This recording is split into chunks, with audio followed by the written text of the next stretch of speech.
He lost interest in me when I was about 13 or 14. His sin was much better than mine. So it's just kind of like the ticking clock for me. You turn to Satan and you're going to die. My mom and dad are sitting next to him and the other elders. It just leaves you wrung out, just completely wrung out. I've got to get back to save myself and my daughter. I have to, for our soul's sake. And from the back, it looked just like her, and so I froze, desperate. I'm desperate for her to speak to me. I just need to hear her voice. This is Jehovah's means of taking my life. This is it. This is it. I have to die. I have to die today.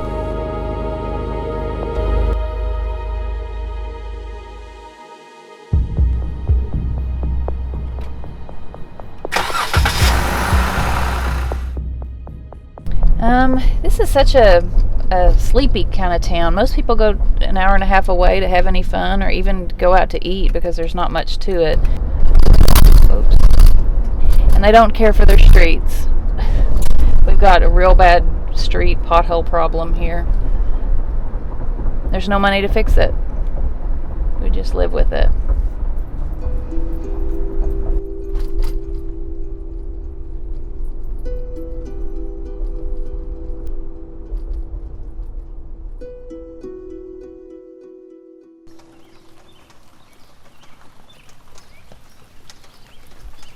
The pool was right there in the corner, and that shed right there, he would take us in that shed sometimes. That shed's been here a long time. He would take us in there and have us put our bathing suits on, things like that. It was like it was his foreplay or something to getting in the pool. The shed looks dilapidated now that was by the pool. I remember it being, I don't know, I guess I thought it was fancy, like he had a pool house or something.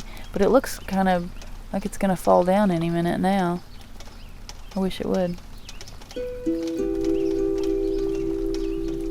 Can we go? I don't want to stay here. Thank you.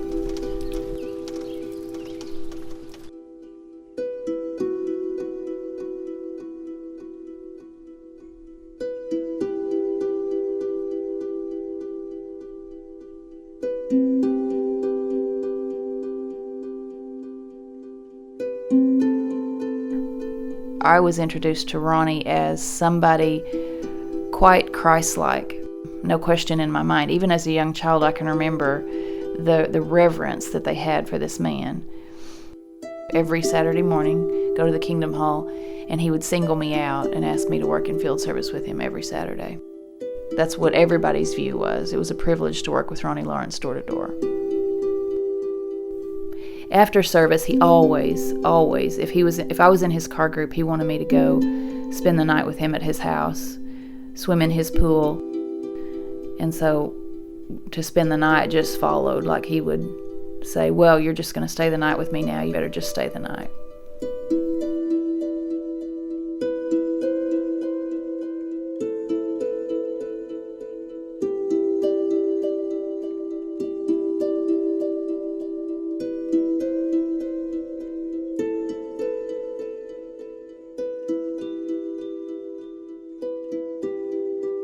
I would say, could I just work with you, Mom, today in service?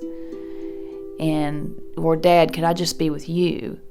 And Dad would say, if Ronnie asks for you to be put in his group, the respectful thing to do is to just go, and we'll see you in a couple of hours.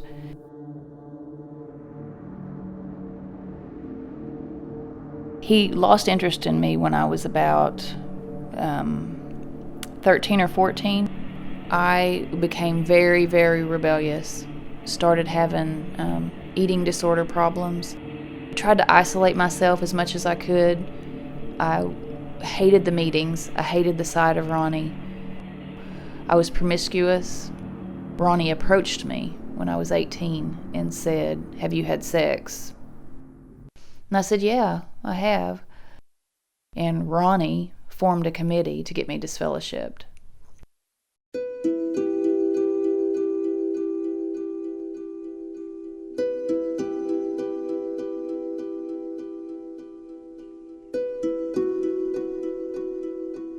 So Ronnie kept coming by my apartment, and he told me that he was going to see to it that I was ousted from the congregation to keep his congregation clean.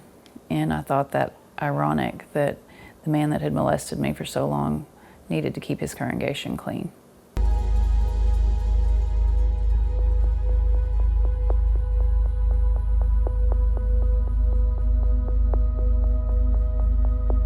When the judicial committee met with me, Ronnie was the chair of that committee, and his dad was on that committee, and one other elder. And they ask, as in all judicial committees that I've been involved in, they ask very, very personal, embarrassing questions. Not just did you have sex with this person, but did you have an orgasm? Did you enjoy it? Where did he touch you? Where did you touch him? Where did you touch her?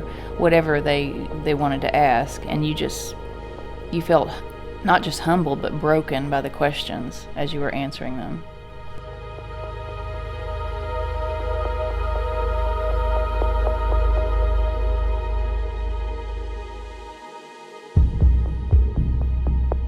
So they feel like you should hit rock bottom. You shouldn't have any friends, any associates, no support, and that drives you right back into the organization because you feel completely lost, abandoned by people that you thought you were your friends. Maybe 6 months into that, I missed my mom particularly, but my whole family and my friends so badly that I thought my only option is to get back in. And so I had to write a letter to Ronnie, because you have to write a letter to the head of the committee that put you out. And so I had to ask him for mercy, sent him a handwritten letter asking for mercy and asking for him to let me back in. When I did finally make it back into the organization, I had just decided that the worldly life wasn't the life for me, that I was going to be the best Jehovah's Witness that I could be. And I was. I studied for every meeting like they told me to. I attended every meeting, didn't miss. And I became an example to other young witnesses.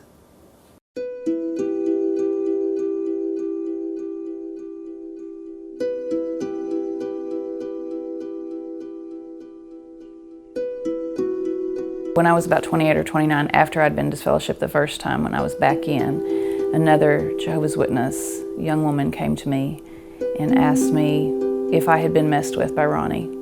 I admitted that to her. She said, please go with me to the elders, which we did. They called us in. We had to accuse him face to face. They did not call the police. And if you talk about it, that's grounds for disfellowshipping, for revealing confidential talk.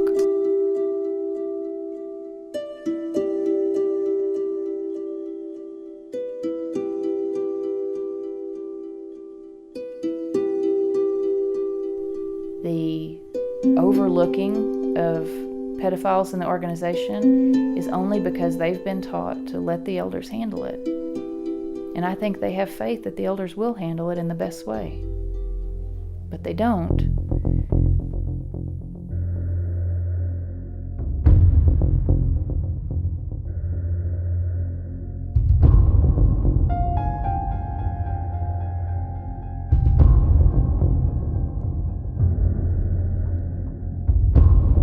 If you just stay right with Jehovah, that everything else is going to work itself out. You plant yourself. Dad would say, plant yourself like a tree, make your foundation, your root system strong with Jehovah, and you'll be well taken care of. And it just didn't pan out that way.